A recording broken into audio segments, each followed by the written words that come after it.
Buen día, soy la licenciada Galván, jefa de trabajo práctico de la materia materno-infantil. El tema que voy a dar es diabetes y embarazo. El aumento del sobrepeso y de la obesidad se acompaña en reiterados casos de diabetes no diagnosticada y como consecuencia se observan casos de mujeres que quedan embarazadas sin conocer su situación clínica y sin saber que padecen de diabetes. La diabetes es una enfermedad que resulta de la interrupción de la capacidad del organismo de producir o utilizar insulina. Dentro de la clasificación tenemos la diabetes pregestacional y la diabetes gestacional. Dentro de la pregestacional tenemos la diabetes mellitus 1 o la diabetes mellitus 2. La diabetes pregestacional es cuando la diabetes está diagnosticada antes de que la mujer se embarace. Puede presentar signos como polidipsia, poliuria, y un laboratorio con una glucemia de más de 0,90 miligramos en ayuno. Cuando hablamos de control metabólico, hablamos de un control metabólico ideal, aceptable, monitoreo glucémico, monitoreo de cetonuria, hemoglobina glicosilada, actividad física e internación. Con respecto al control metabólico, que puede ser óptimo, hablamos de un control pre y postprandial durante 3 días, con una glucemia en ayuno entre 70 y 90 miligramos, o una glucemia más una hora postprandial entre 85 y 140, o una glucemia de 2 horas postprandial entre 80 y 120 miligramos. Cuando hablamos de monitoreo de cetonuria, el control de cetonuria se realiza el control de cetona en orina en la primera orina de la mañana, para evaluar la cetosis en la mañana. Con respecto a la frecuencia del monitoreo de glucemia, el monitoreo glucémico de la paciente con diabetes gestacional dependerá de la severidad de la alteración. Con respecto a la actividad física, se le debe aconsejar a la mujer, a la embarazada, una caminata breve de 20 minutos. Con respecto a la internación, primero se debe observar si la mujer responde a un tratamiento ambulatorio. En caso que no responda a un tratamiento ambulatorio, se debe evaluar la internación de la misma. La diabetes gestacional es la disminución de la tolerancia a la glucosa que se manifiesta en el embarazo. Acá observamos en esta plaquita y dice así: glucosa plasmática en ayuna a todas las embarazadas. Si nosotros solicitamos el laboratorio y en ese laboratorio de glucemia nos arroja un informe de menos de 100 miligramos de glucemia en ayuna, recién se le solicitará a la embarazada entre las 24 a 28 semanas de gestación una glucosa plasmática en ayuna y 2 horas de postcarga con 75 gramos de glucosa.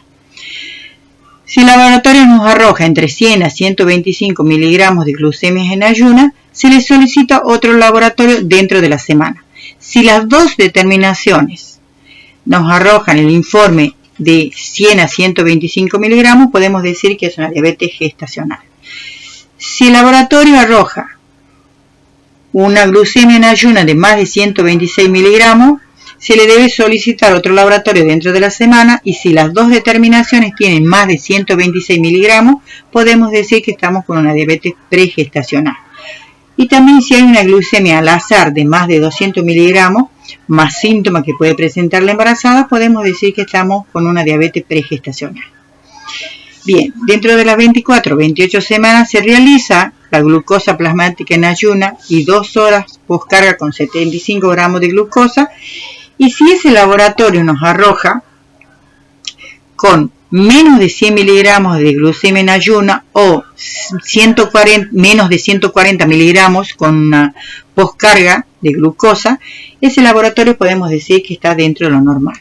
Si no hay ningún factor de riesgo en el embarazo, se descarta la diabetes gestacional. Ahora, si hay algún factor de riesgo, se le vuelve a solicitar entre las 30 y 33 semanas de gestación, o sea, una glucosa plasmática en ayuna más 2 horas de postcarga con 75 gramos de glucosa.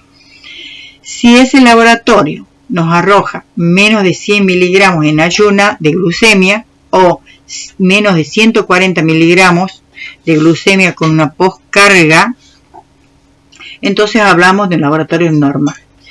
Si nos arroja más de 100 miligramos de glucemia en ayuna o más de 140 miligramos de glucemia con la poscarga, entonces hablamos de diabetes gestacional. Bien, cuando hablamos de factor de riesgo hablamos de la edad, o sea, cuando la mujer tiene más de 30 años.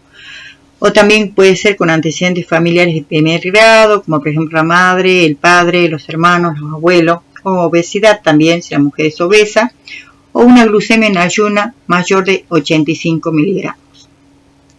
Antecedentes de diabetes gestacional en embarazos anteriores, o con macrosomias previas de los embarazos anteriores con niños de más de 4.000 miligramos, de 4.000 gramos, perdón. También con signos previos de insulina resistencia o origen étnicos con prevalencia a la diabetes. Cuando hablamos de un control metabólico, hablamos de una glucemia en ayuna entre 70 a 90 miligramos en ayuna, o una glucemia de 1 hora postprandial en entre 85 a 140 miligramos, o una glucemia de 2 horas postprandial de 80 a 120 miligramos. Y un monitoreo glucémico óptimo, ausencia de hipoglucemia y cetonuria. Hablamos de un control metabólico y que es óptimo. Cuando hablamos de un tratamiento no farmacológico, se aplica a la mujer con diabetes gestacional o también con la diabetes pregestacional.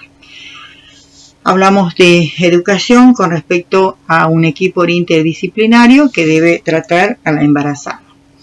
Se le debe explicar las medidas higiénicas dietéticas, un plan de alimentación y la actividad física que se le debe recomendar. Y con respecto al tratamiento farmacológico, o sea, insulinoterapia, la NPH y por supuesto con esquemas individuales. Bien, una vez que ya se realizó el parto de la mujer diabética, ya sea con una diabetes gestacional o una diabetes pregestacional, se debe hacer la reclasificación posparto. La glucosa plasmática en ayuna con dieta libre antes del alta en toda puérpera de diabetes gestacional para descartar una diabetes mielito. La reclasificación a la sexta semana posparto en toda puerpa con glucosa en ayuna de valores normales y realizar la PTOG. Se sugiere repetir la PTOG anualmente e incluir un programa de prevención de diabetes.